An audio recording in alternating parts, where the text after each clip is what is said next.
ఎండలు ఎట్లా కొడుతున్నాయి, బాగా దంచి కొడుతున్నాయి కదా. బయటికి వెళ్ళాలంటే పానం గజ్జుమంటున్నది. అయితే ఇంతటి ఎండల ఒక చల్లటి ముచ్చట వచ్చింది. ఇక ఎండాకాలం ఓడిచిపోయినట్టేనట, దగ్గర పడ్డది కాదు. ఇక ఈ నెలాకంటే వానాకాలం స్టార్ట్ అవుతుందట. అరే నిజమంటే వానదేవుడిగా మన కాడికి వచ్చేటందుకు తయారైతుండు. అగో ఎండ బాగా కొడుతున్నది కదా, కానీ ఈ ఏడాది ఎండాకాలం అంతా చిత్ర విచిత్రంగా చేసింది. సగం ఎండ సగం వాన గిటనే అయింది కదా. ఒకనాడేమో మస్తు ఎండలు దంచుతాయి, మళ్ళీ పొద్దుకో తెల్లారగట్లను వానలు గట్టిగా అయినాయి. వాతావరణం అంతా కన్ఫ్యూజ్ చేసింది. అయితే ఇంకొక 10 రోజులల్లో ఎండాకాలం పోయినట్టే అంటురు. ఈ 26వ తారీఖు నాడు వానాకాలం మబ్బులు వస్తాయట మన కాడికి. ఇప్పటికే అండమాన్ నికోబార్ అటు దిక్కు వచ్చినాయి అని అంటురు.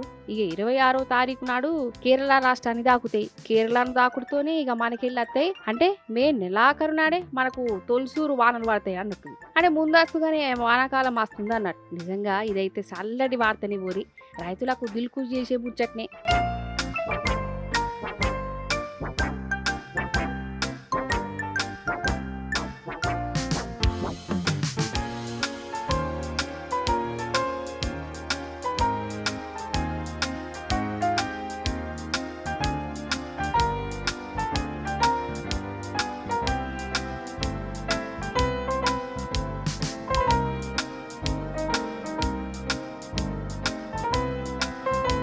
ఇక ఇంకో దిక్కు ఎండలైతే దంచుతూనే ఉన్నాయోలా. ఆరిపోయే దీపానికి ఎలుతురు ఎక్కువ అన్నట్టు ఎండాకాలం ఒడిసిపోయాలకు ఈ సూర్యుడి ప్రతాపం చూస్తూనే ఉన్నాడు.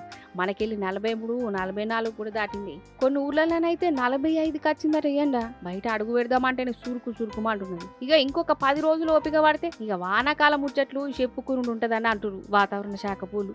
అదన్నట్టు ముచ్చట.